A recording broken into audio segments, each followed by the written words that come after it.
Hi everybody, welcome back to our educational insight from Toronto TV. Started. 1, 2, 3, go. Hi, welcome back everyone. Welcome to our educational insight from Toronto TV. Today we have a privilege to have the Director of Ontario Parenting Education Centre, Mrs. Karen Skinner, for sharing with us about her service. I just said before that our program is welcome everyone for sharing your good ideas, raising the new generation. So this is our privilege to have Karen here. Hi. Welcome, Karen. Hi. How are you doing? Pretty good, thank you. Nice to be here. Because I got your information from the bulletin board for most schools. Yes. So it's mentioned Parents Talk. Yes. Is it your organization name, or do you have a specific name from the service? Okay, yeah, the Parent Talk is a workshop series that we provide. And so this is something that does, we have a flyer that does get sent out through several school boards around the GTA, Durham, Peel, Toronto, and York region. And we are offering workshops in all those areas on parenting skills. So your service name is called Ontario Parenting? It's the Ontario Parenting Education Centre, and we're a non-profit organization. And Parent Talk is just the workshop series title that we offer. When was it started?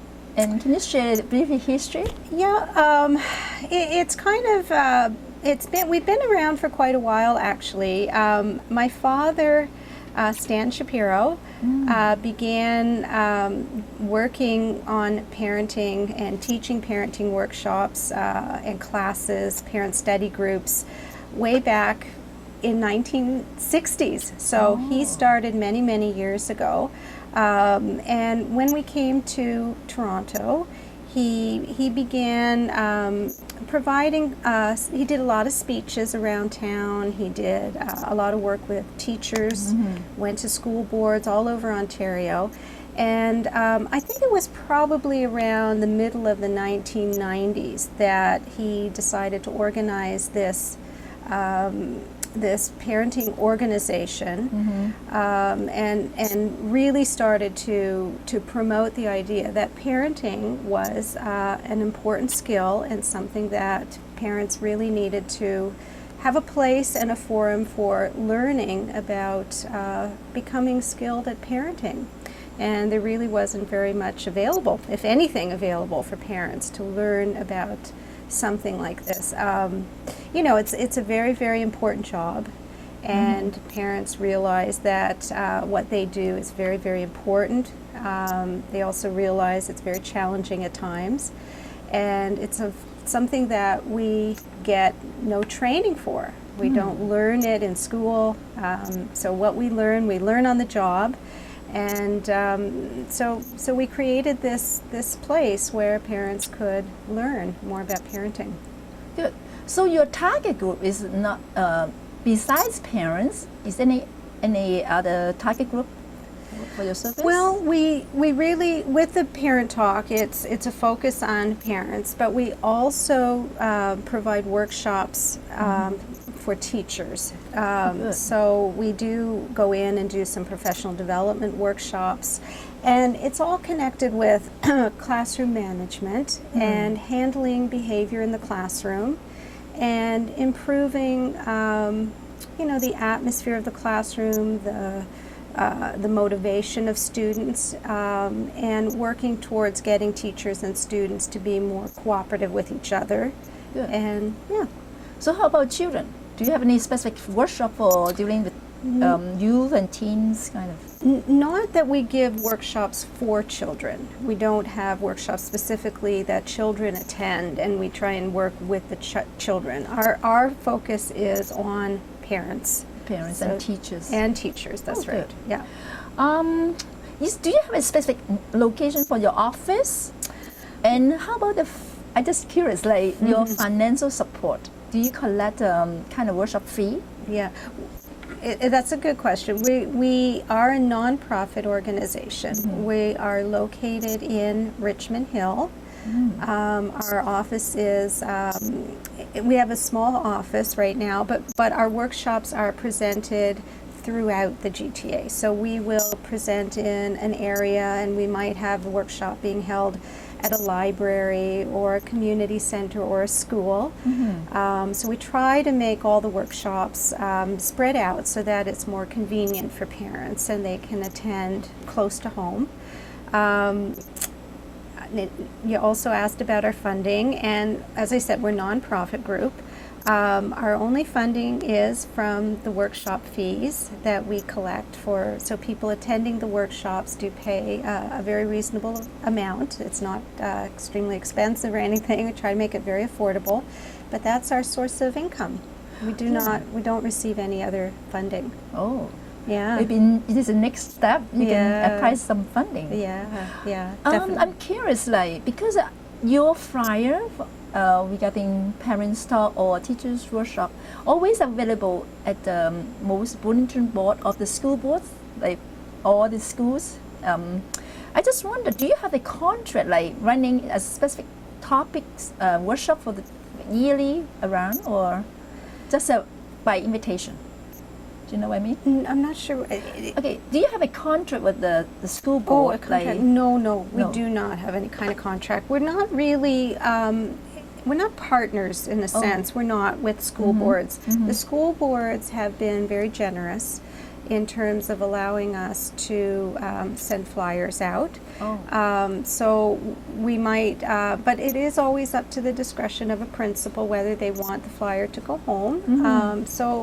So really, it's a judgment call on whether the principal feels that the parents in his or her school might be interested in accessing a parenting course or workshop. And so most of them, of course, see the benefit. Most of them feel this is very beneficial, and they want their parents to have the information, so they will hand it out to the students. Yes. So would you like to share your short-term goal and a long-term goal for running your program? Well, I think basically in terms of our long-term goals, our long-term goal is that we really want to raise the profile of parenting and the importance of it in the community, and that our parents have a very difficult and essential job that they're doing. And that we really feel that if parents are skilled and really know more about children and know more about motivation and how to encourage children, that they're really going to do a fantastic job with their kids. So we really see that parents need a support, and they need a place where they can get education. We see that the role of parents and the relationship between parents and children has changed over the last few generations. We are moving away from an autocratic model of parenting, and we're moving more into an area where it's more democratic. And so today's child is expecting to be treated with respect. Yeah, We know that's very important, that we treat children respectfully. We do not spank children.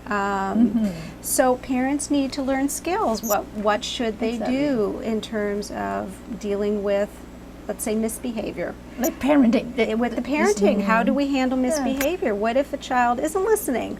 What if they're not taking responsibility or following some of the rules and routines that are in place in the family? So how should a parent really approach that today? So our idea is that teaching skills is essential, and giving parents some education, and taking that stigma away from the idea that someone needs a parenting course, as if, and this is not the case, as if they're not a good parent. Every parent needs to learn. Every parent, it is not a judgment on their, how good or not good of a parent they are. but to learn more and to be better equipped, because we know that with parenting, there are always a lot of challenges that come along, and parents, it is difficult to know what to do. Yeah, I just wonder, for your past experiences, what's the response from the parents? Like, if they enjoy taking courses, if they equipping themselves, or they say, "Oh, I'm okay, I'm too busy." Yeah, So what's the response? Yeah, it's a good question. I think a lot of parents today are thinking, I want to learn more. Especially if they come across something a little more difficult and a problem that they can't seem to solve easily. But even that, I think there is a general feeling that it's a good idea to develop yourself in that area. There are a lot of books on the market. There are TV programs. There are magazines. So there's a lot more information in our society today about being a parent and what the job is about. So I think parents are accepting more and more that this is something to learn about. I think you're right, though, that for a lot of parents, they're very busy today. Many parents do feel that time is so precious to them. They have, many parents are working. Their children are involved in a lot of extracurricular activities after school. So time is difficult, and so that could be one factor in why some parents aren't perhaps taking advantage of attending a course like this.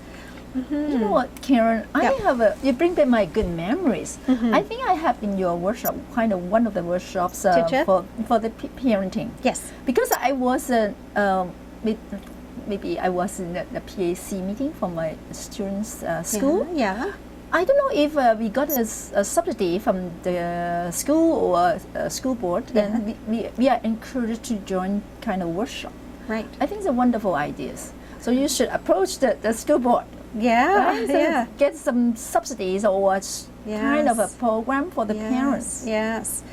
Well, we do want to work closer with the school boards. That would be one of the things we would love to be able to do, is to what our in an ideal world, we would love to have this funded, of course, so that parents could take courses for free.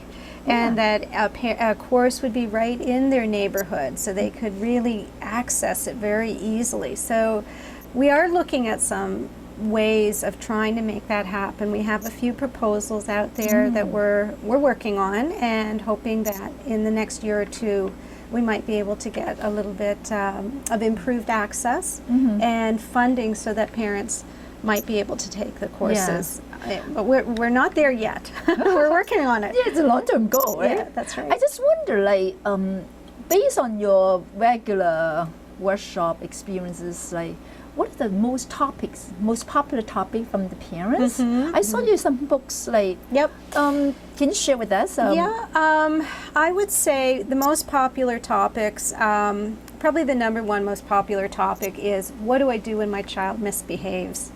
How do I misbehavior is a big one, and including everything. Misbehavior. I mean, misbehavior is an umbrella for all kinds of things. My child won't eat, or I'm having trouble getting my child to go to bed at night, or my child's refusing to get their homework done, or there's just so many things depending on the age of a child. Exactly. What a parent might be struggling with, and that's a big one. And this is this book that we wrote. It's called Parent Talk, and it's called 50 Quick Effective Solutions to the Most Common Parenting Challenges. So we always found that, giving a speech to a group, parents would say, well, what do I do when? What do I do when? And then the question would come about a misbehavior. So we wrote the book to give parents some quick ideas, some answers and suggestions with some strategies and tools, and ways to approach a particular problem. So that book and that topic are very, very common. Yeah, I heard that. There's another one. It's really practical. Okay, practical. Practical parenting was a little bit more like a textbook, I guess, in a sense, for parents. And we have chapters in here on all kinds of different areas of parenting. We have an area, a few chapters on communication skills, so how to talk and listen more effectively, on encouragement, things that parents need to do to help build a child's self-esteem so that the child feels confident and comfortable and happy with themselves. Yeah, you know, Toronto, within Toronto is a different dialect. Yes. Like multicultural. Yes. Yes. I heard you said is this practical. Yes. We do have. Yeah. We have it. Actually, it's been translated into a few languages: Farsi and Mandarin. Mandarin or Chinese. Is it Mandarin? For writing Chinese in Chinese is both Mandarin and Cantonese are the same. Okay, Cantonese, both same. Okay, so it's in Chinese. Great. Okay, so it can be had in both those languages. How can we buy it? From the store? Or? No, these books actually are only available through the Ontario Parenting Education Centre. Oh, so if someone would like to order a book, they can go to our website and order it online, and we will have it shipped to you. Maybe before you leave, you can share that website with us. Yes, okay? of course. And how about the topic for the teachers? Yes. Now, the other part that we do take care of is the teachers as well. We do provide workshops for teachers. And the area is called Classrooms at Work. So we have parent talk and we have Classrooms at Work. And we do professional development for teachers. So this book, Classrooms at Work, looks at an approach in creating more of a democratic classroom, how to use classroom meetings, how to deal with motivation, and helping kids feel more connected to each other in the classroom, the social relationships of children in the classroom. Those are some of the topics that we cover in this book, Classrooms at Work. I believe that the classroom management skill is very important too. Very, very important. Obviously, very important. And we know that teachers are looking for a lot of good ideas on what to do with their children in the classroom. Yeah, their students. Oh, wonderful. So, as you're expert of education, Yes. do you mind to share with us what is the most popular issues from school, like from children, from teachers? I would say again, dealing with misbehavior in the classroom is another really big question that teachers are struggling with. How do I reduce some of those behavior problems that I'm having in the classroom? How do I unite the group so that we're working together towards the common goal of learning and get the students more motivated and involved in their education?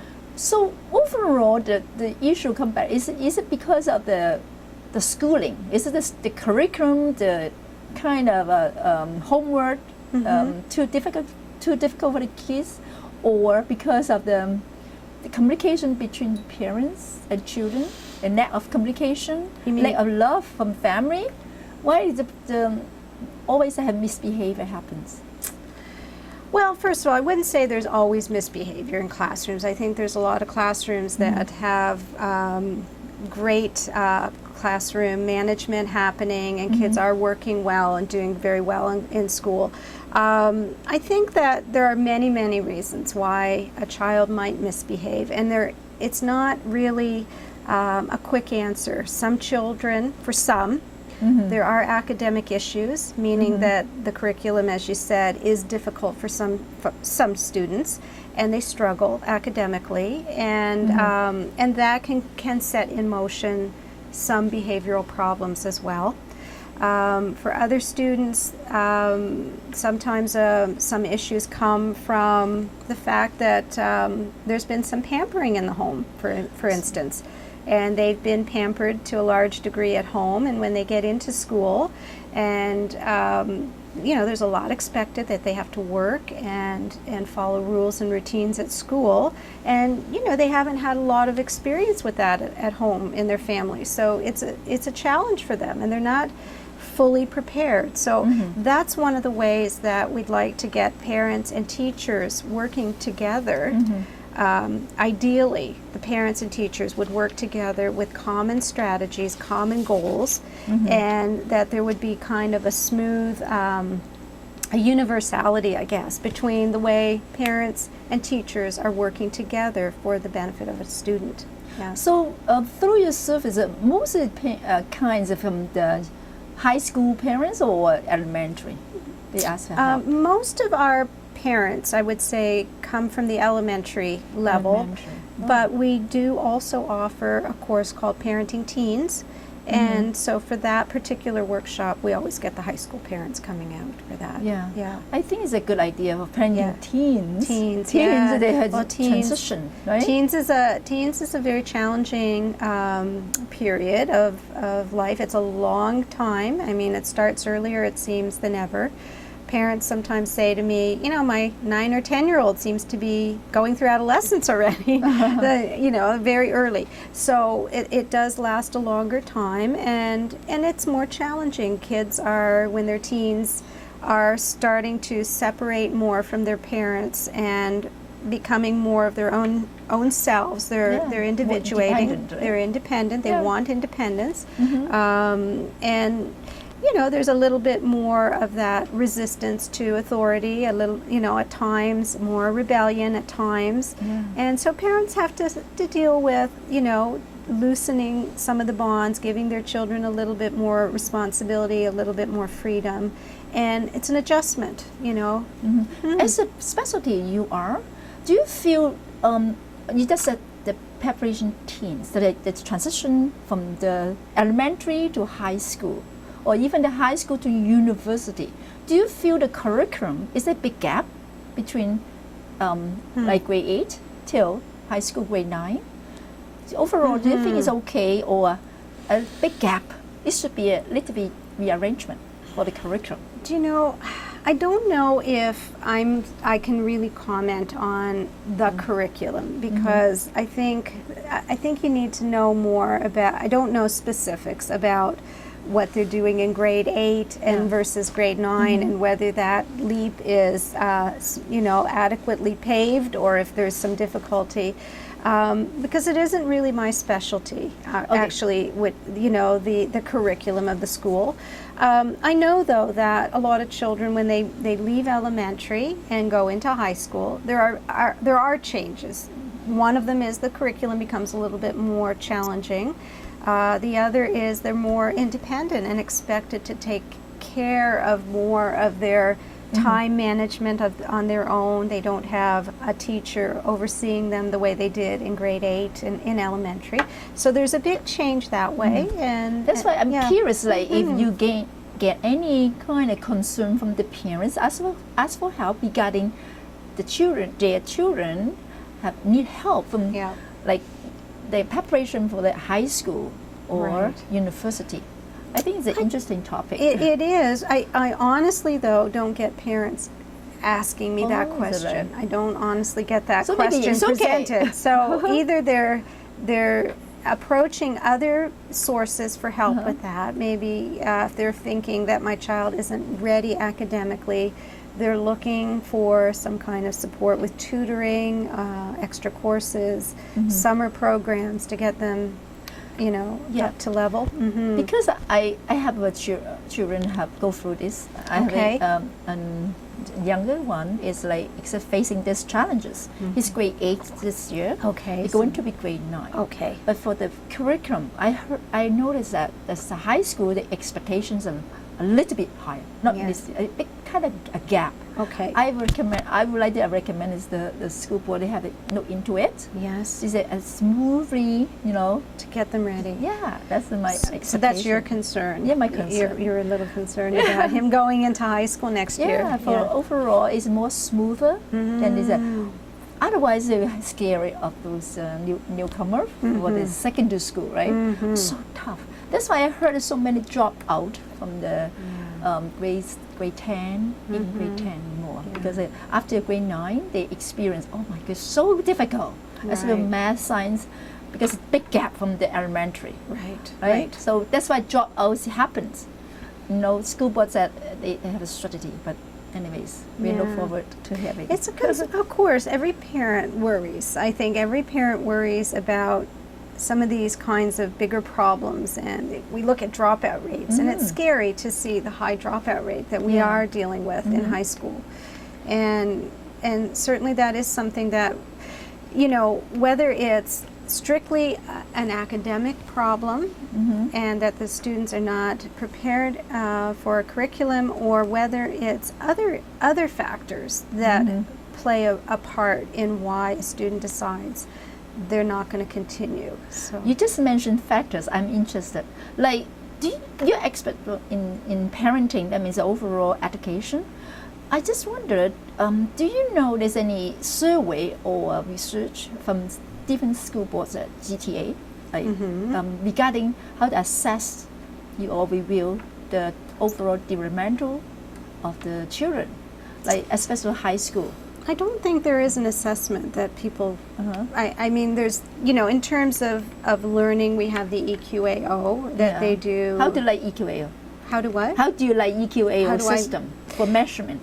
Again, it's not really my area of expertise of looking at curriculum and learning. I think that's more the focus of the schools. With us, in terms of getting parents their skills, I mean, how to assess whether a parent is got adequate skills with their child, there's no test. It's not something to be tested. It's really whether the parents feel, I know, that when problems occur and there's challenges, that they feel, I have some ideas of how to approach it with my child. I have some ideas of the direction I should take. Should I be should we be talking more? Should I be setting limits here? Is it important for me to set some limits? And if how do I create an atmosphere of respect in the home so that I show respect to my child, and my child is returning that and showing respect for me. So these are the kinds of skills that we're working on and helping parents reach those types of goals. Yeah. Okay, based on your past experience, do you get any concern from the parents regarding the outcome of the school board system? Like, for instance, EQAO. Oh, Yeah, I'm EQAO. disappointed, or I'm happy with my son's the result of the EQAO. Right. Because right now EQA is mostly one of the measurement from One of the measurements. assessing the academic standard. Yeah, right. But now it's very competitive. Do you know IB program is an international standard? Do you think Canada education is overall the average or below the average or okay? This is very competitive now. Well, again, not really my area of expertise in terms of assessing the education system and how I just they're wonder doing. if your parents are concerned. I mean, share with you about, I'm disappointed. That's why I would like to get some causes. I would say, okay, I would say that parents, what I pick up from the comments and concerns that I hear from parents are, as a whole, and I'm generalizing here, okay, they're concerned about how their children are going to do. There's a concern about whether they're going to make it in this tough world we're in. We're going through a recession. Jobs are being lost, and of course there's a general worry and anxiety amongst everybody. And so obviously a parent is worried and concerned that children are going to do well in the world. And so, there is that feeling and concern. And I think parents are trying, I think at times, though, our worry and concern has to be put in perspective, that we don't, in a sense, place that worry on the child and make the child feel that things are not good in the world and that they have to be the very, very best in order to be happy in their lives or have a successful life in any way. We have to keep things in perspective, and that children are very resilient, and there are many different avenues for a child to reach success. Some students are not extremely academic oriented. It's not their strength, and they may find that they're much happier in life doing other types of jobs and careers and directions. And we have to always look at a child and look at what that child wants and needs and the kinds of strengths and interests of that person. So, I do sense that people are anxious to some degree. And I try to help parents put that anxiety in perspective and relax a little bit, because too much pressure. When we feel anxious, we may inadvertently, shift that anxiety to the child, and the child may feel anxious as well and feel that they have to be very high achievers and put a lot of pressure on themselves. And of course, putting a lot of pressure on yourself creates stress. So we don't want our children to feel stress. We want them to do the best they can do, and we want them to, to work hard, but also to be able to relax and enjoy themselves as well. So balance. I think I like A this balance, word, balance, right? Yeah, a balance. It's very important. Yeah. And also, I think for my overall feeling, you would like to promote a focus on relationship between parents and children. Yes. Even parents, parents with teachers, right? Children with teachers. Yes. Those relationships are important. Yes, I think a relationship between a parent and a teacher is an important relationship. And we have to recognize that we need to work together with each other. That if the child's having problems at home or in the classroom, it's not the other's fault, but that we all need to think about what would be the best approach in terms of helping a particular child, what's needed, and working together, communicating with each other, discussing the common goals and how we can reach that goal. And if there's more of a partnership feeling between parents and teachers, that's the most ideal situation for the child. Oh yeah, it's a wonderful idea like this. Yeah. But for maintaining this relationship is not easy, because people are people, very busy. Very busy, very busy, I know. That's why I like to learn from you, is that to learn how to be more relaxed, right? How to, So time management is another wonderful idea. Time management. Time management. How to be relaxed and how to manage our time. Yeah. Balance. Yeah. So what is a specific kind of encouragement for the parents and teachers? Focus on whatever specific areas to be a perfect parent. To be a perfect parent. Well, first of all, don't try to be a perfect parent, because you're not going to be. You're not going to be perfect, and it's not our goal to create perfection. And again, that puts a lot of pressure on us to think we do have to be perfect, and we don't need that, and we know that no child is perfect either. So if you could, if we can drop that idea of perfection and drop the idea that people are judging us and feel, worried about what other people think of how we're doing, it takes away some of that stress. So we do the best we can with the skills we have. We continue to learn, continue to add to our knowledge, and attempt to try some new strategies occasionally that we've learned, put them in place until they become part of your repertoire of how to handle a problem or a situation with a child. You'll feel more comfortable, and the more skills you have, the more comfortable you are with different approaches, you feel more relaxed, actually. You feel less stressed. It sounds like every day is our learning day. Every day, even parents, right? Adults. Every day is a learning day. Parents say to me all the time, they say, if I had started this when my child was young, I wish I had, because I would be further ahead right now in terms of my learning and knowledge about my children.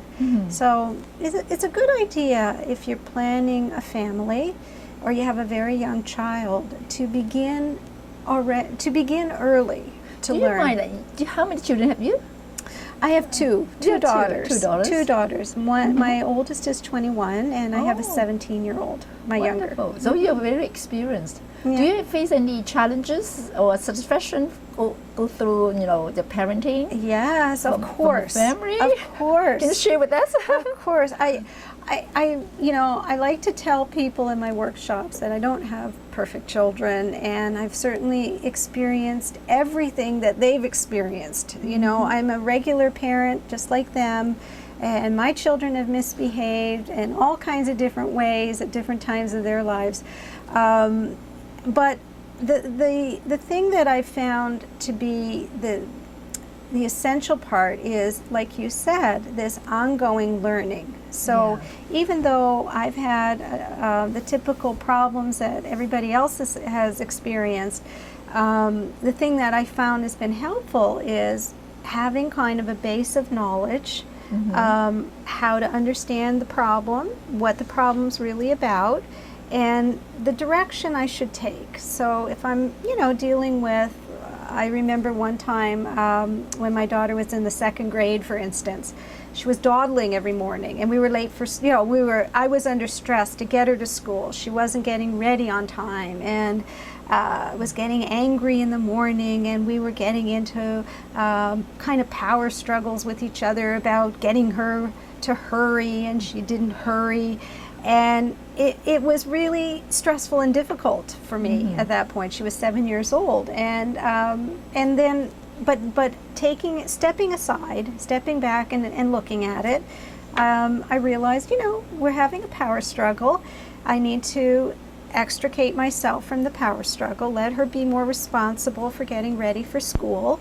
Let her experience some consequences if she is late. What is going to happen to her at school, and that's what I decided to do. I understood the problem, thought about the skills that I needed to do, the strategy, tried it.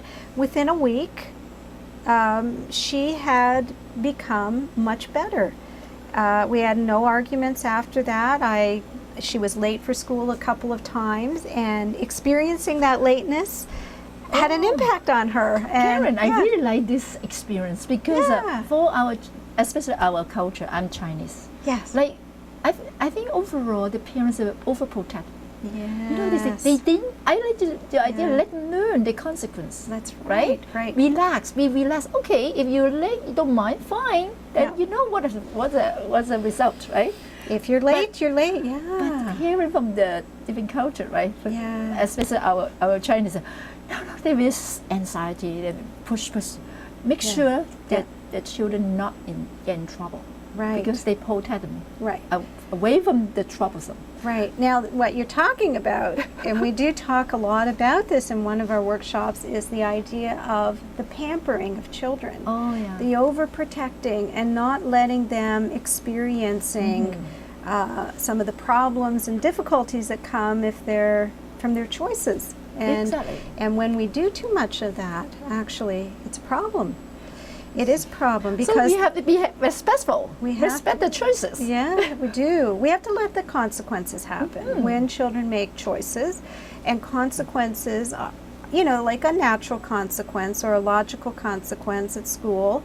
My daughter told me in the end, she said, I didn't like being late for school because all my friends in the class said to me, how come you're late every day? And she said the words of her peers, when her friends said that to her, she didn't like that. So this was the consequence that actually had an impact on her that made her decide, I should get to school on time. I need to be at school on time like everybody else because I don't like standing out, being different, and having people notice that I'm coming in late. And so that had an impact, and then she became responsible. She started to watch the clock, and she got ready without me trying to force it. So I would say within a week it had turned around, and she did a lot better after that. So I think if I hadn't had that skill, if I hadn't understood what the essence of that problem was about and an idea of what direction I should take, I think I would have been fighting with her every morning for a long time. Up until now, maybe. And how about your satisfaction from your clients? I think you must be honored by your parents. your satisfaction from your clients? Oh yeah. right? No, I think the parents always say they've learned a lot. They have They learned a lot. They, they're going to try things out. They're going to put it into practice. And I do get a lot of parents even who come back after a few years. They say, I was in a course a couple years ago. I need a refresher. And things really helped me. Things got much better. And so I always get very positive feedback from I'm the courses. one of your clients. Yeah, I'm Positive really feedback. happy. I got some skills Yeah. and knowledge from Yeah, you. That's why I'm great. still around. Great, and you're still around with your still going. Yeah. Oh, I just wonder if people really enjoy your program, would like to ask for help, how can they approach you? Okay. First of all, we do send out a flyer with certain. flyer? This is our flyer. This is one of our flyers from this past last year. I think this was. Now, certain school boards will allow it to go out. Not every school board, you. unfortunately. Not everyone No? gets it. No, not some of them don't. But the ones who do would get this home. With your child will bring it home, and on the back is the schedule of all the workshops in your area. You can always log on to our website, and our website is www.practicalparenting.ca. On the website, you can register online for any workshops. You can order any of our books that we have available. And if you'd also like to get some service that's more personalized, we found one of the things that's happening more and more is that parents really want somebody to talk to individually. They love coming to the workshops, which are education based, but some of them really just need specific help with a particular problem. And so we do offer one-on-one parent counseling. And so that's another service that you can either give us a call at our office or get online and contact us through that. Okay, so I can give you our phone number if you do want to call. Yeah. It is 905 508 5240. And yep, either that or even an email. I can give you our email address as well. Would you like that? Yeah, sure. Yeah, the email is parent talk at simpatico.ca. So it's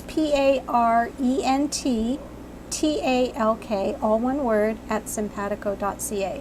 So send us an email, give us a call if you'd like to arrange for something more individualized. If you do want to attend a workshop, go to our website. Our spring workshops are finishing up at this point. There will be more workshops starting in the fall. If you log on sort of at the end of the summer, you'll get our fall workshop schedule then. Thank you so much, Karen, for You're sharing welcome. your You're welcome. excellent idea you. with us. Thank you for inviting me. It was great. Wonderful to be here.